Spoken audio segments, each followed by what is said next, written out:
का कुरान नहीं पढ़ा? तेरे रब का कुरान कहता है वला युबदीन ज़ीनतहुन्ना, ऐ मुसलमान औरत तुझे अपनी जीनत को जाहिर नहीं करना है। तू सर से पैर तक जीनत है, तुझे अपना चेहरा भी दुनिया वालों के सामने नहीं दिखाना है। तेरे जब तू पाँव चले, जब तू जमीन पर चले तो तेरे पायल की झंकार भी गैर मर्दों तक नहीं जानी चाहिए। कुरान कहता है वला यज़रिबना बिअरजुलिहिन्ना, ऐ मुसलमान औरतों जब तुम चला करो तो अपने पाँव को जमीन पे जोर जोर से मार करके न चला करो। तुम्हारे पायल की झनकार भी गैर मर्दों के कानों तक नहीं जानी चाहिए। ज़िना के करीब नहीं जाना है।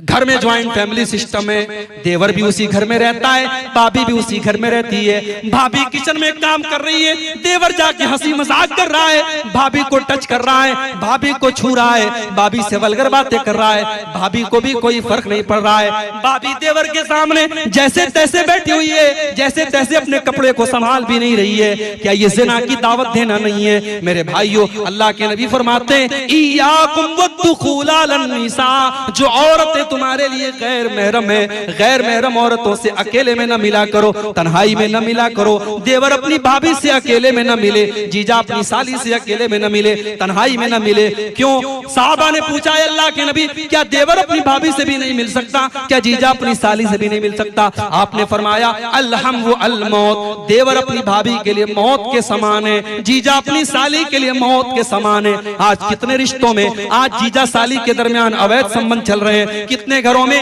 भाभी और देवर के बीच में नाजायज ताल्लुकात पनप रहे हैं। मेरे भाइयों, कुरान कह रहा है वला तक़रबुज़ ज़िना, तुम ज़िना के करीब भी न जाना। ये तो देवर तो गैर महरम है। लड़की जवान हो गई, अपने सगे भाई के सामने भी, अपने बाप के सामने भी, अपने ससुर के सामने बहू को भी अपना दुपट्टा अपने सीने पर रखना है। ये नहीं कि चलो ये तो मेरा बाप है, ये तो मेरा भाई है, ये तो मेरा बेटा है। कुरान कहता है वल यज़रिबना बिखुमुरिहिन्ना अला जुयूबिहिन्ना, ऐ मुसलमान औरतों अपने गरेबानों पर अपना दुपट्टा हमेशा रखा करो। अपने घर में अपने महरम रिश्तेदारों के सामने भी तुम्हें अपना दुपट्टा अपने सीने पर रखना है। लड़की कॉलेज जा रही है, ठीक है, कॉलेज में पढ़ाने वाला टीचर मर्द है, जेंट्स है, वहां उससे टीचर से बात करना है। लड़की दुकान पे सामान लेने गई, दुकानदार जेंट्स है, मर्द है, उससे बात करना है। किसी गैर महरम से बात करने की जरूरत पड़ गई, मोबाइल पर किसी कंपनी वाले का कॉल आ गया, किसी मर्द का कॉल आ गया, बात करना है। अब अल्लाह ने उस गैर महरम से, उस मर्द से औरत बात कैसे करेगी? अल्लाह ने उससे बात करने का सलीका भी कुरान में बताया। फरमाया फला तक़ज़ाना बिल क़ौलि फ़यत्मअल्लज़ी फ़ी क़ल्बिही मरज़ुन, ऐ मुसलमान औरत किसी गैर महरम से तू ऐसे लहजे में बात न कर कि उसके दिल में तेरे लिए पुलाव पकने लगे, उसके लिए तेरे दिल में उम्मीदें पलने लगे। तू कड़क लहजे में बात कर, तू सख्ती के साथ बात कर। तू किसी से मोबाइल पर भी अगर कभी बात करे तो तेरी बात में नरमी नहीं होनी चाहिए, तेरी बात में मिठास नहीं होनी चाहिए। सोशल मीडिया का जमाना है, लड़कियों की आईडी है फेसबुक के ऊपर, इंस्टाग्राम के ऊपर, इंस्टाग्राम की चैटिंग में आकर के लड़का कहता है अस्सलाम वालेकुम मेरी बहन, ये कहती है वालेकुम अस्सलाम मेरे भाई। कभी अपने सगे भाई से इतने प्यार से बात नहीं की थी जितने ये इंस्टाग्राम वाले भाई से बात कर रही।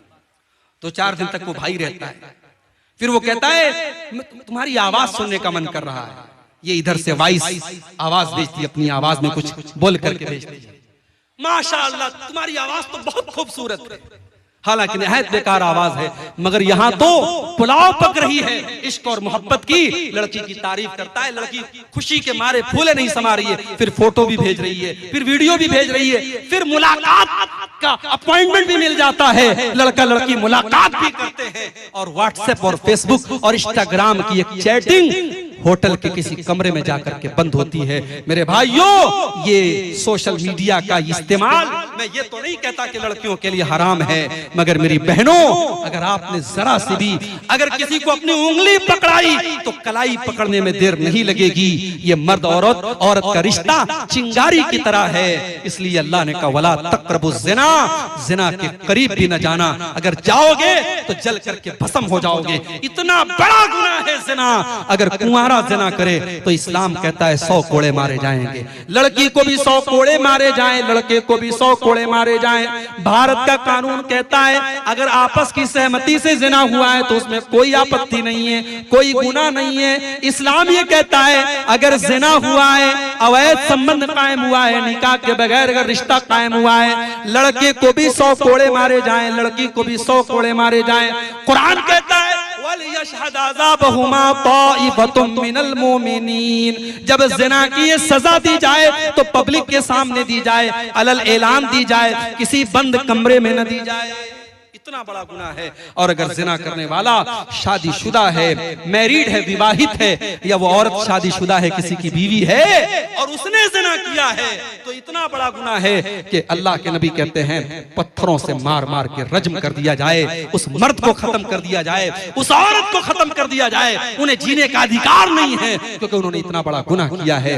लेकिन ये बात याद रखिए, ये सजा इस्लामी कानून के तहत दी जाएगी। आज हमारे मुल्क में चूंकि हमारे मुल्क का अपना कानून चलता है, अगर हमारे गांव वगैरह में अगर इस तरीके की कोई घटना हो जाए तो हम उसमें ये नहीं कि हम ये कानून नाफिज कर देंगे और सजाए मौत दे देंगे। हम भारत के कानून के दायरे में रह करके उसको जो सजा हो सकती है वो सजा दिलाने की और देने की कोशिश